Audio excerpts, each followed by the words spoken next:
Welcome to the second part of my winterization video. Firstly, let me apologize for taking so long to post this video. I lost my voice for a few weeks, so could not produce anything.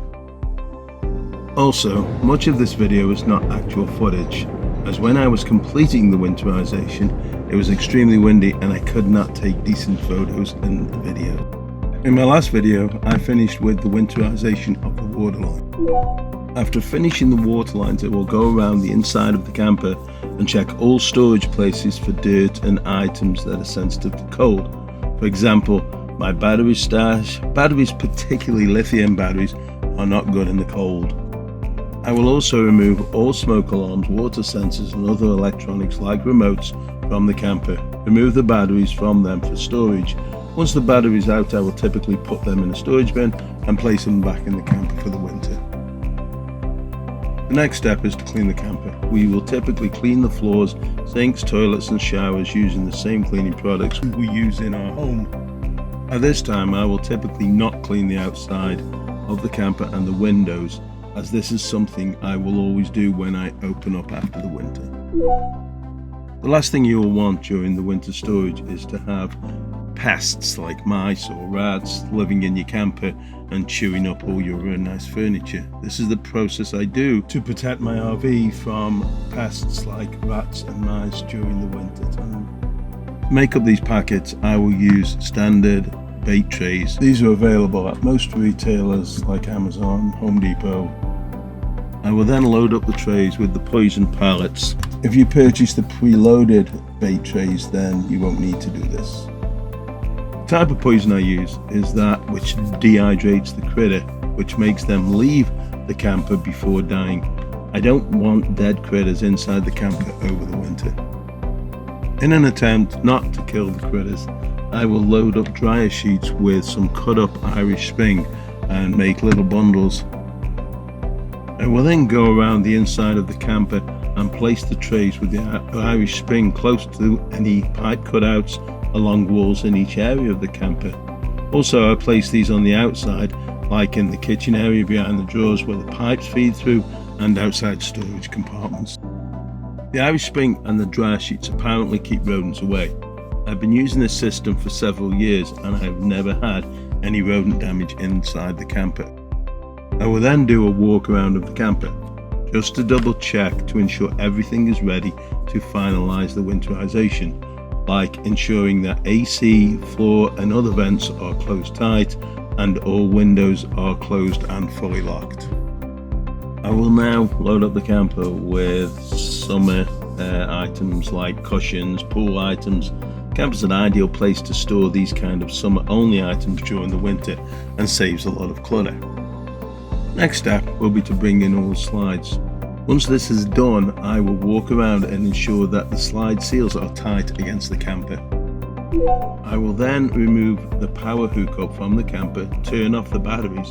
I will then place the cable in one of the outside storage bays along with additional items like hitch and stabilizer.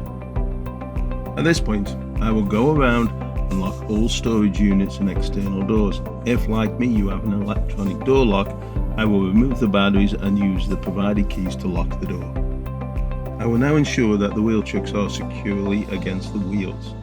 I will raise the front and rear stabilizers. You should always do this to ensure that during the winter, if you get a tire losing air pressure, this could cause excessive stress on the stabilizers and or the camper frame. Next step will be to remove and store the battery. The batteries will need to be removed. Whether you're using lead acid or lithium batteries, do not leave these out during the winter without a charge. Otherwise, you will open up the camper in the summer and potentially have damaged batteries. Once I have removed the batteries, I will place them in my garage for the winter. I will always place them on a piece of plywood board. Do not place on the concrete, as this can also cause the batteries to drain power. As a side note, every few weeks I will connect a charger to the batteries to ensure that they are maintaining a full charge. Personally, I like to remove the battery box as well, and then I place a plastic bag with duct tape around the wires on the camper that connected to the batteries.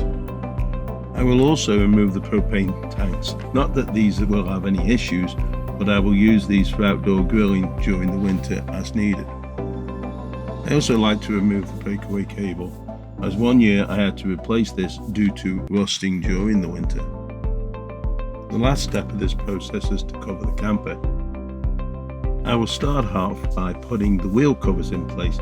This helps to maintain the tyres from UV and snow damage during the winter. I will then put the covers provided on the propane box and the power jack. Now for the fun part, putting the cover on the camper. I will usually try and get some help lifting the cover onto the camper roof, as these things are kind of heavy. Once the cover is on the roof of the camper, I will unroll the cover, ensuring that it's not inside out and the sides are facing the correct way. Most covers have zips to provide access to the RV doors, and you want to ensure that these zips are on the door side of the camper. I know it's a simple thing, but believe me, when you have a large cover and you want to adjust it, it's a lot of work. Before continuing with the cover, ensure that you have placed the provided covers over the camp roof at drain ends, as these will damage the cover during windy conditions. Also, on my camper I have a doorstop that protrudes from the side of the camper. When I first covered the camper, I did not cover this, and it made a hole in the cover. I now cover this with an old tennis ball with a split cut into it. Once the cover is positioned correctly, I will use the quick straps for the bottom of the cover, toss them under the camper using the provided weights, and connect them to the cover, pulling them tight to hold the cover in place. As I already stated, when I was placing the cover on the camper this year, we had some wind, which does not make it easy to put a cover on. And if this happens, you may need some additional hands to hold the cover in place while you connect the tie down strips. I will now throw the long straps over the camper and place them towards the front and rear of the camper. I always ensure that these are not over the top of the AC units and usually place them behind them. I then connect the quick connectors and pull the straps tight. I will then put the front and rear cover straps on to tighten up the entire cover. The final step for me is to tie up all the loose ends of the straps so they're not hanging on the ground. I do this for a couple of reasons. Firstly, to stop any critters using these to get up onto the camper, and also I've left them hanging and they really get muddy and dirty if they are dragged on the ground for a few months.